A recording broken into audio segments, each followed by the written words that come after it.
নিবিড়ৰ খোজত সূৰ্য প্ৰসন্ন কৰয়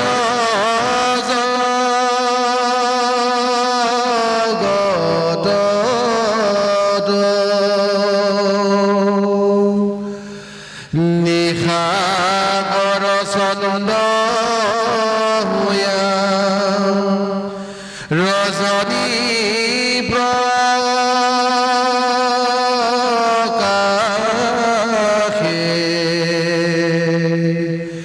গ্ৰহ তাৰা গণ যত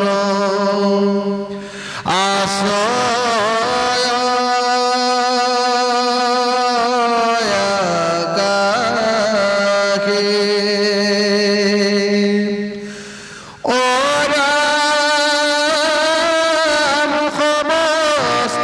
কান্তি গধ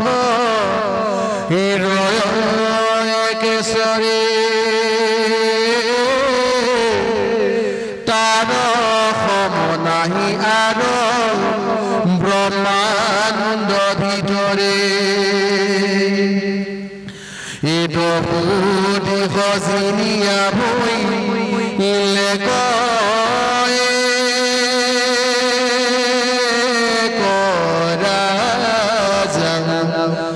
সাধু দীপা পৃথিৱীত আছে যত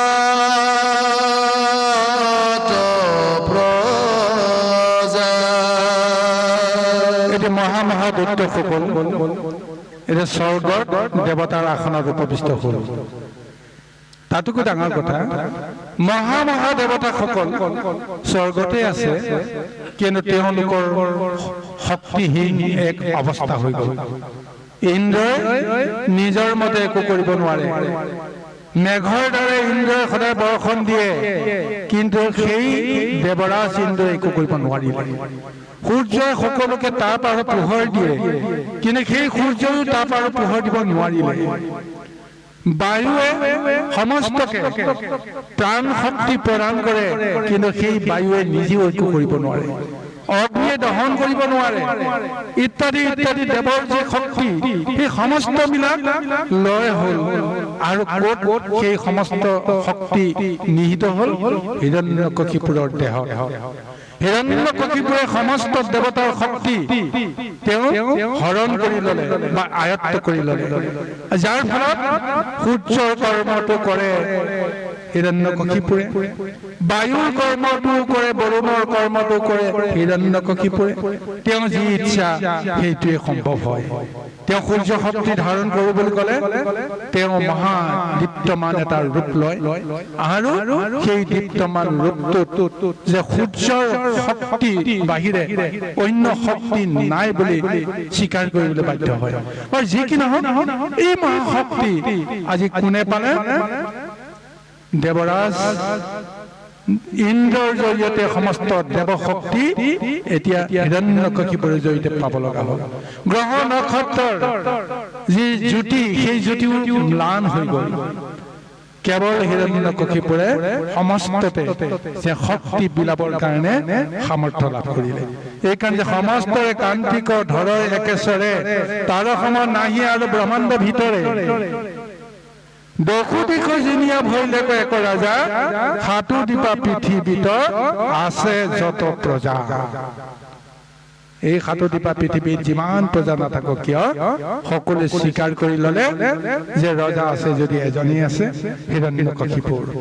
গতিকে তেওঁৰ ভয়ত এতিয়া সমস্তবিলাক কম্পিত হৈ, কাৰণ ৰজা যদি তুষ্ট হয় তেতিয়াহ'লে আমি সমস্ত প্ৰজাও সন্তুষ্ট হৈ থাকিম। কিন্তু ৰজা যদি বিতুষ্ট হয় তেতিয়াহ'লে আমাৰ অৱস্থা কি হ'ব? এইকাৰণে ভয়তেই আজি সমস্তবিলাকে হিৰণ্যকশিপুৰৰ বাক্য মানিবলৈ বাধ্য। এনেকুৱা এক স্বৰূপ চলি আছে। কৃষ্ণ কৃষ্ণ।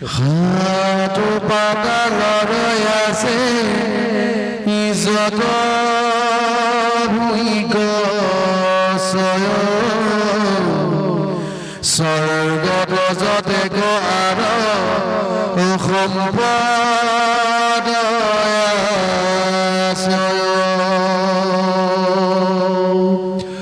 সকল ভোগক ভঞ্জে ইদিতি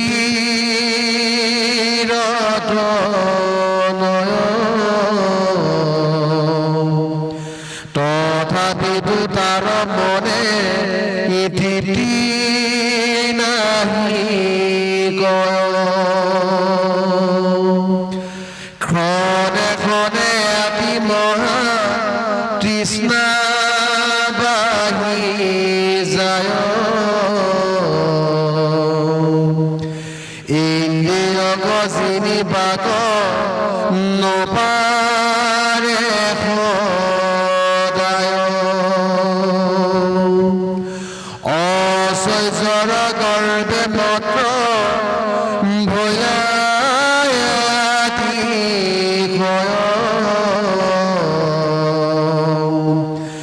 বেদ শাস্ত্ৰ আচৰক এৰিলে এতিয়া সাত পাতালত যিমানবিলাক ভোগৰ সম্পদ আছিল সমস্তখিনি তেওঁ ভোগ কৰিলে আৰু দেৱলোকত যিমানখিনি সম্পদ আছিল সমস্তখিনি তেওঁ আয়ত্ত কৰিলে এতিয়া ভোগ আৰু সম্পদ স্বৰ্গ আৰু পাতালত কিন্তু মধ্যত কি আছে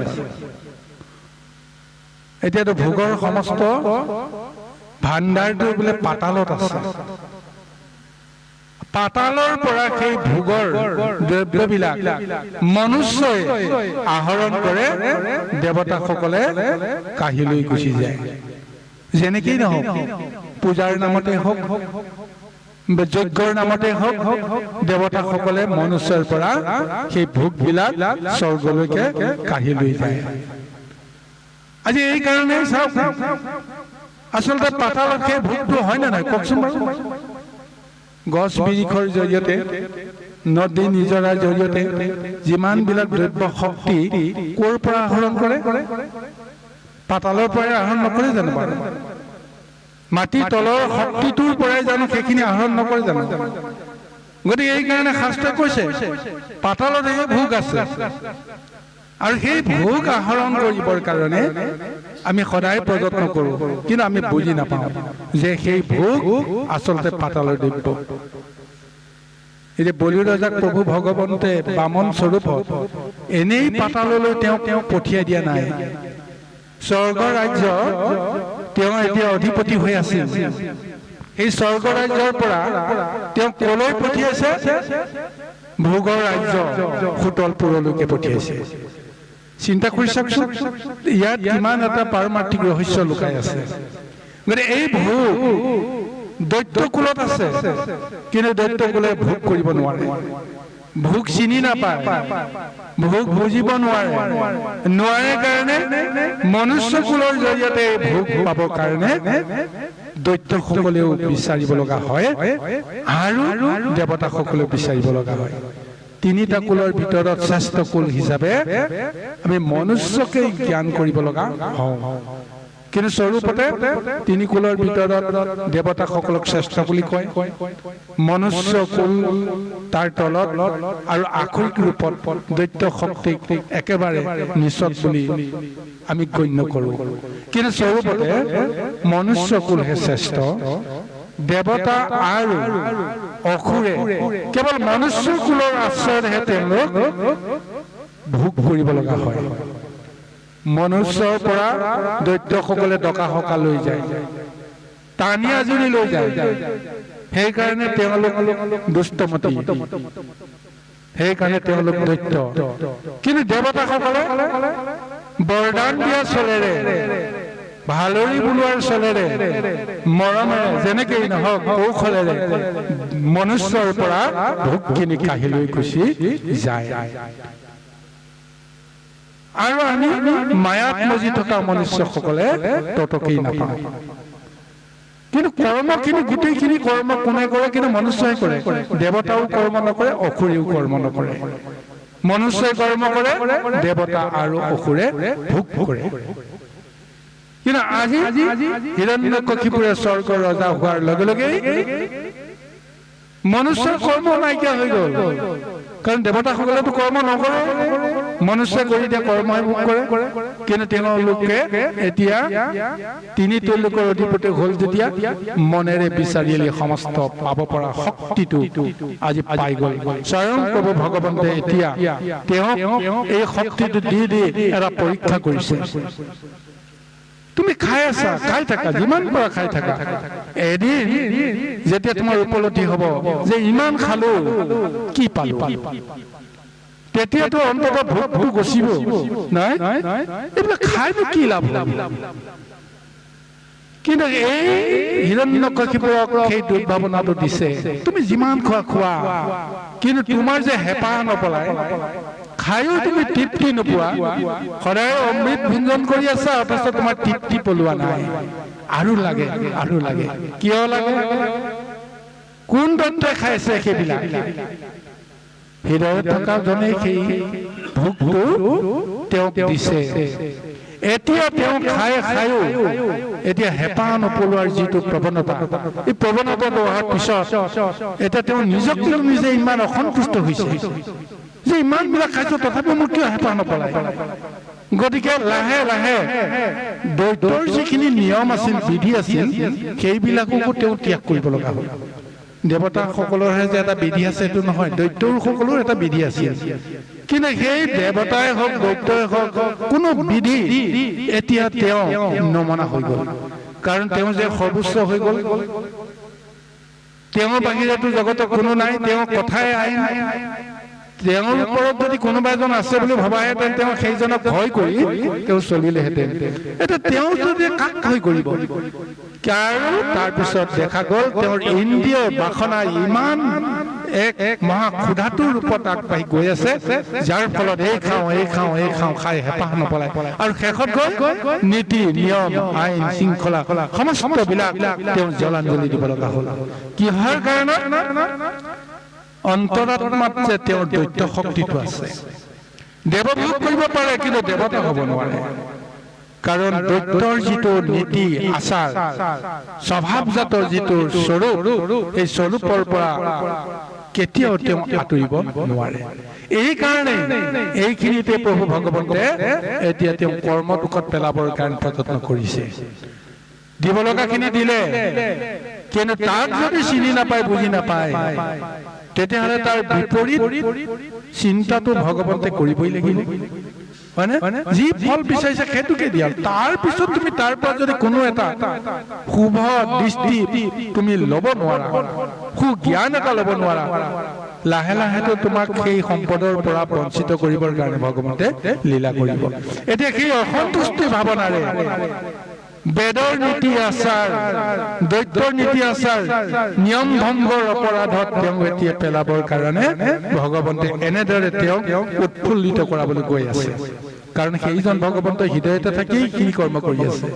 বাহিৰতোতো তেওঁক বিচাৰিয়ে পাবলৈ নাই, কিন্তু মাজে মাজে তেওঁ ভয় হয় যে সেইজন ক'ৰবাত আছে নেকি।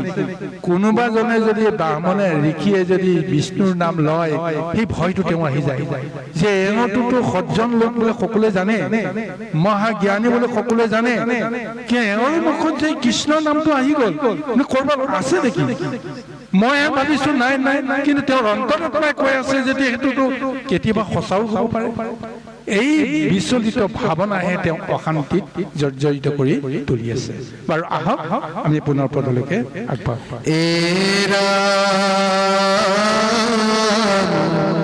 পাখণ্ডৰ আচাৰ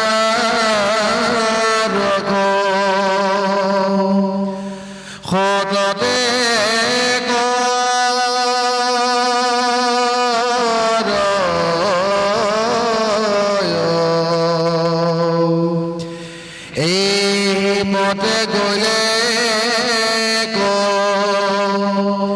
বিস্তাৰ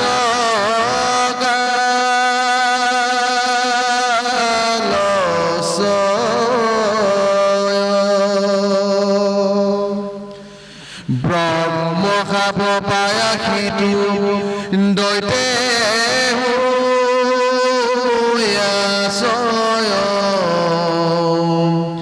পাহৰিল তাক সিটো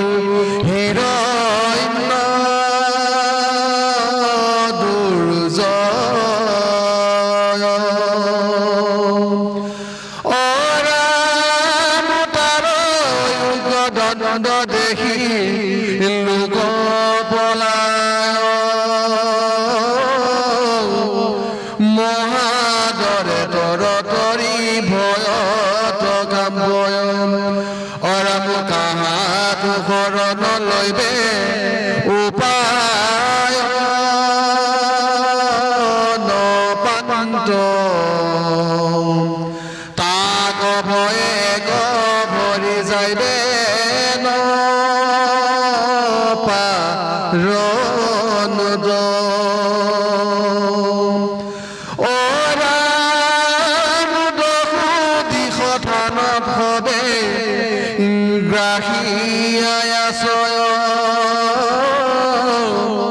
সপোনে খচিতে সবে দেখে দৈত্ৰময় পলাইবাৰ থান নাহি দেখি ৰে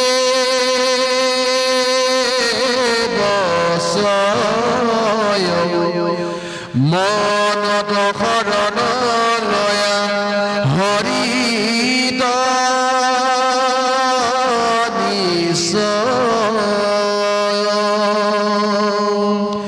যেটো দিশে আছা প্ৰভু অসূত্ৰ অনন্ত সেই দিশে দেৱে নমস্কাৰ কৰিলন্ত জিঠানত গয়া ভক্তে নাসন্ত সংসাৰ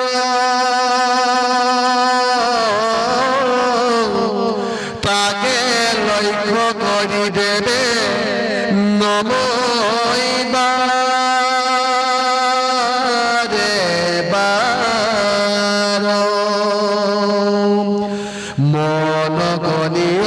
সাৱধান চিত্ৰ হৈ নিৰ্মল বুদ্ধিয়ে কেশ পদ দুই উপাসা কৰয় দেৱে নিদ্ৰা নাহি কৰ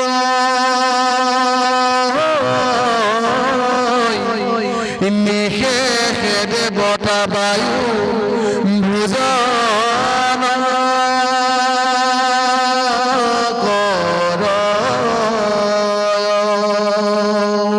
বহুকাল এই দৈত্যেন্দ্ৰ হিৰণ্যকশিপুৰে কোনো দেৱতাকে হওক বা কোনো জীৱকে হওক তেওঁ কেতিয়াও অন্যায় আচৰণ কৰা নাছিল কিন্তু লাহে লাহে যেতিয়া তেওঁ অতৃপ্ত বাসনাত তৃপ্ত হৈ পৰিলে মন অসন্তুষ্ট তেওঁ বিশৃংখলতাৰ ৰূপ ল'লে তেতিয়া দৈত্যসকলক বাদ দি দেৱতাসকলক দেখাৰ লগে লগেই তেওঁ শত্ৰু বুদ্ধিটো আহিব আৰু এওঁলোকৰ কাৰণেই যে আমি বহুদিন নানান ধৰণৰ দুৰ্যোগ ভুগিছিলোঁ ইত্যাদি ইত্যাদি কথাবিলাক অহাৰ লগে লগে এই দেৱতাসকলক বিশেষকৈ দশদিকপাল চন্দ্ৰ সূৰ্যকে আদি কৰি অন্যান্য বড় বড় দেৱতাসকলক নানা ধৰণৰ শাস্তি বিধান কৰিবলৈ অনাহকত তেওঁলোকক যন্ত্ৰণা দিবৰ কাৰণে প্ৰযত্ন কৰিলে আৰু তাৰ পিছত এই দৈত্যৰ ভয়ত আজি দেৱতাসকলে এটা ত্ৰস্তমান হৈছে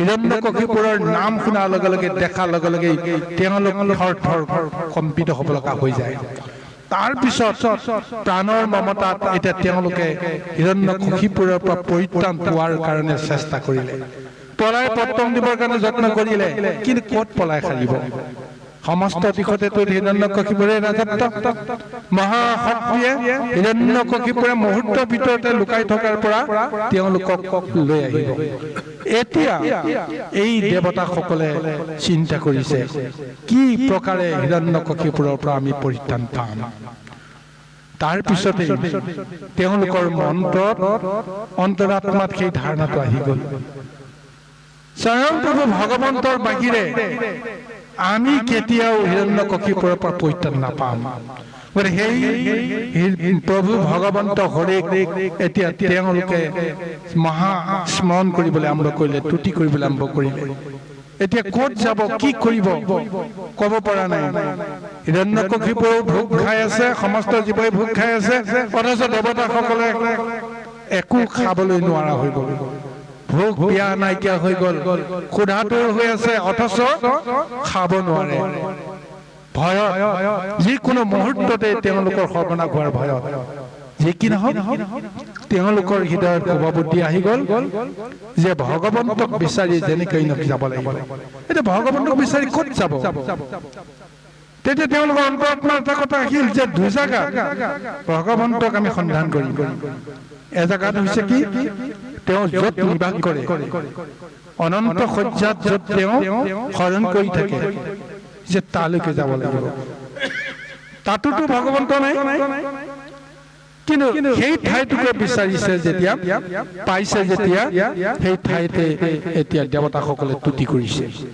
আৰু কেতিয়াবা যি ঠাইৰ পৰা তেওঁ সমস্ত জগতক তেওঁ ধ্বংস কৰিছিল মহাপ্ৰলয়ৰ জৰিয়তে, আৰু সেই ঠাইলৈকে গৈও তাতেই ভগৱন্তক তুতি আৰম্ভ কৰিবলৈ ধৰিলে।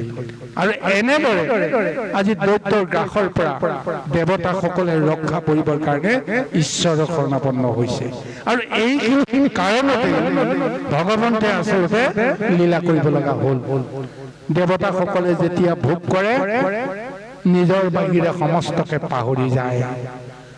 গুৰু গোসাঁই ঈশ্বৰ সমস্তবিলাক পাহৰি যায়।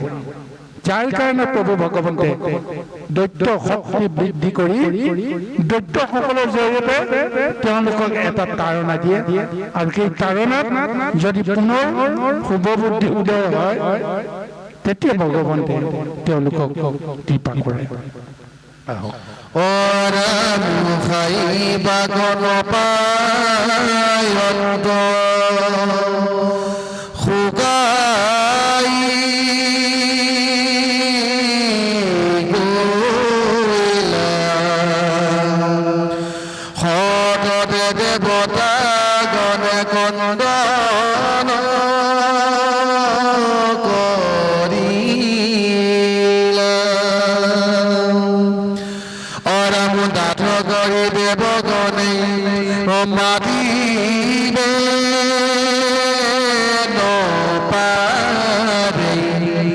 মনে মনে ঈশ্বৰৰ পাদ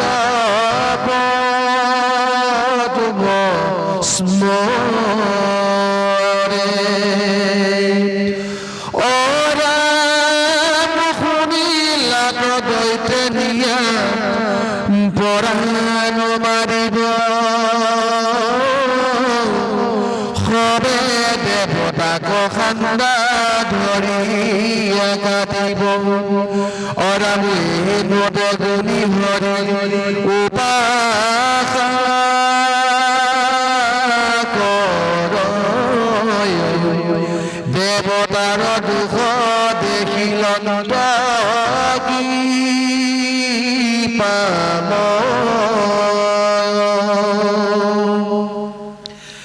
মেঘৰ গম্ভীৰ ধ্বনি বাক্য বুলিলন্দ,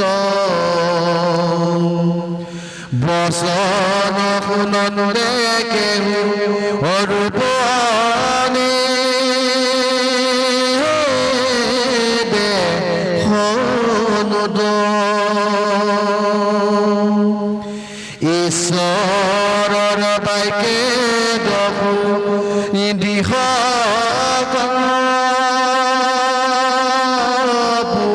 পুৰিল, সাধু মন্তৰ শুনি ভয় গৈল।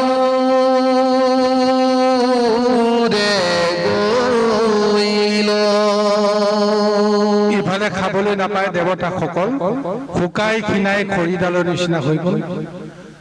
আৰু এতিয়া ইমান দুখত তেওঁলোকে কান্দিবও নোৱাৰা হৈ গ'ল। কাৰণ হিৰণ্যকশিপুৰে যদি তেওঁলোকৰ কান্দন যদি শুনে, তেতিয়াহ'লে কিহৰ কাৰণে তহঁতে কান্দিছ যে খাব নাপায়, যে কিহৰ কাৰণে তহঁতে খোৱা নাই, সিও এটা মহা দুখ। আৰু যদি ঈশ্বৰক তুতি কৰিবলৈ যাওঁতে ঈশ্বৰক চিঞৰি চিঞৰি যদি মাতে, তেতিয়া সেই কথাটো শুনাৰ পিছতো হিৰণ্যকশিপুৰেতো তেওঁলোকক সোধাই নিদিব, জীৱন্ত দগ্ধ কৰিব। এটা উপায়ন্তৰ হৈ তেওঁলোকে ঈশ্বৰক মনে মনে স্মৰণ কৰাৰ বাহিৰে তেওঁলোকৰ আৰু ৰক্ষা নাই। আৰু এনেদৰে তেওঁলোকে মহাস্তুতি কৰাৰ পিছত অন্তৰ্যামী প্ৰভু ভগৱন্তে তেওঁলোকৰ দুখ বুজিলে। অন্তৰ্যামী প্ৰভু ভগৱন্তে জানি ল'লে যে এওঁলোকৰ অন্তৰত এতিয়া বিষয়ৰ অহংকাৰ নাই, তেওঁলোক যে দেৱতা এই ধাৰণাটো এতিয়া তেওঁলোকে কৰিব নোৱাৰা হৈ গ'ল। গতিকে এতিয়া মোকেই তেওঁলোকে আশ্ৰয় কৰিছে, গতিকে মই তেওঁলোকক সহায় নকৰিলে মোৰো যিটো ঈশ্বৰৰ ধৰ্ম সেই ধৰ্মটো ৰৈ নাথাকিব। গতিকে এতিয়া স্বয়ং প্ৰভু ভগৱন্তে এই দেৱতাসকলক সন্তুষ্ট কৰিবৰ কাৰণে তেওঁ বা দেৱতাসকলক অকণমান সাহস দিবৰ কাৰণে ভগৱন্তে এতিয়া আকাশবাণীৰে তেওঁলোকক এটা বাণী দি তেওঁলোকক সন্তুষ্ট কৰাবলৈ প্ৰযত্ন কৰিছে। বাৰু যি কি নহওক গুৰু সমাজ আৰু এটা পদচৰণৰ পিছতে পাতৰ অন্ত পৰিব। সময়ৰ প্ৰতি লক্ষ্য ৰাখি আমি মহাভাগৱত ইমানতে আমি সামৰি মাৰিব লাগিব। গতিকে প্ৰভু বাৰু আহক আমি অন্তিম পদচৰণলৈকে আমি আগবাঢ়ি যাম। কৃষ্ণ দেৱগণ শুনা হে মোৰ বচন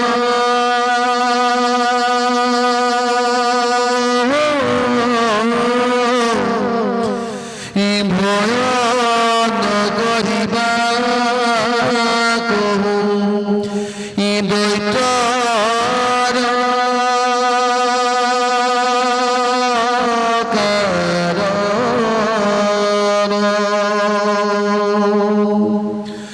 সমস্তে দেৱৰ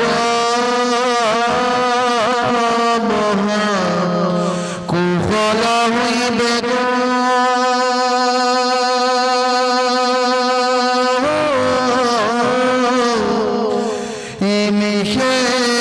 সকলে দুখ ইহবে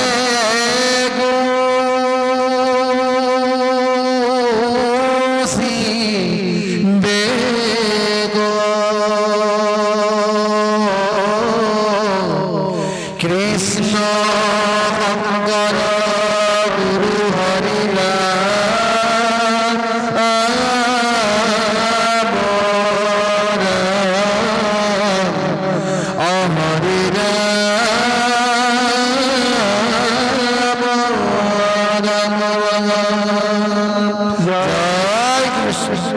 গুৰু সমস্ত দেৱতাসকলৰ এই দুখটো দেখি ভগৱন্তে আকাশবাণীৰে তেওঁলোকক আশ্বস্ত কৰি যে হে দেৱগণ, মোৰ কথা শুনা, তোমালোকে দৈত্যৰ কাৰণে ভয় নকৰিবা। তোমালোকৰ মহাকুশল হওক আৰু অবিলম্বে তোমালোকৰ সমস্ত দুখ নাইকিয়া হৈ যাব আৰু মই তাৰ ব্যৱস্থাটো নিশ্চয় মই কৰিম আৰু তোমালোকক মই সদায় সুখত ৰাখিবৰ কাৰণে মই লীলা কৰিম।